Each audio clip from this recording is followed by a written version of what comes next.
పశ్చిమ గోదావరి జిల్లా భీమవరంలోని కన్నయ్య ఇండోర్ స్టేడియంలో బ్యాడ్మింటన్ పోటీలు అట్టహాసంగా ప్రారంభమయ్యాయి. వెంకట్ బ్యాడ్మింటన్ అకాడమీ ఆధ్వర్యంలో జరిగే ఈ టోర్నమెంట్లో రాష్ట్ర వ్యాప్తంగా 250 మంది క్రీడాకారులు పాల్గొంటున్నట్లుగా వారు తెలిపారు. ఈ కార్యక్రమానికి ముఖ్య అతిథులుగా రాష్ట్ర శాసన మండలి chairman Koyya Mohan Raju, DSP B Srinath, badminton coach V Muralikrishna హాజరయ్యారు.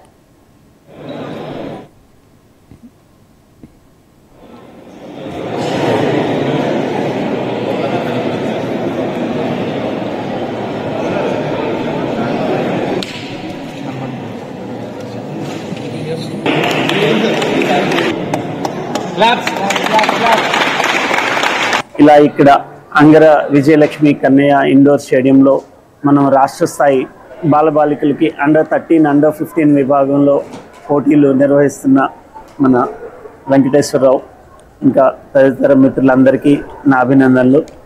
ఇది చాలా అవసరమైనది. ఎంతో సంవత్సరం అంతా ప్రాక్టీస్ చేసినా కూడా ఎక్కువ కాంపిటీషన్స్ లేక గ్రౌండ్ స్థాయిలో నుంచి ప్లేయర్స్ బయటికి రావడం కష్టంగా ఉన్న ఈ రోజుల్లో ఒక టోర్నమెంట్ పెట్టాలి అంటే ఎంతో ఖర్చు అవుతుంది. వాటినన్నింటినీ భరిస్తూ ఇంత చక్కటి సదుపాయం క్రియేట్ చేసి భీమవరం లాంటి ఊర్లో, భీమవరం ఎప్పుడు కూడా చాలా గొప్పగా ఆర్గనైజ్ చేస్తుంది. నా చిన్నప్పటి నుంచి అంటే 40 సంవత్సరాల నుంచి నేను దాన్ని అనుభవిస్తున్నాను. ఈరోజు కూడా ఆ స్థాయికి ఎక్కడా తగ్గకుండా చాలా అందంగా ఎరీనా తయారు చేసి పిల్లలందరికీ ఒక గొప్ప మోటివేషన్. అంటే మేము ఇంటర్నేషనల్స్కి వెళ్ళినా కూడా దీనికి కొంచెం యాడ్ అవుతాయి, ప్రోటోకాల్స్ యాడ్ అవుతాయి తప్ప మిగిలిన వసతులన్నీ కూడా అదే స్థాయిలో మన గ్రౌండ్ స్థాయిలో పిల్లలకి అందిస్తున్న ఈ ఆర్గనైజర్స్కి నేను చాలా అభినందిస్తున్నాను. ఇలాంటి పోటీలు చాలా అవసరం.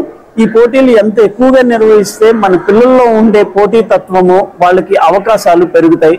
బికాజ్ ప్రతి ఒక్క క్రీడాకారుడు ప్రతిరోజు గొప్పగా రాణించలేడు, ఏవో కారణాల వల్ల ఓడిపోతూ ఉంటారు.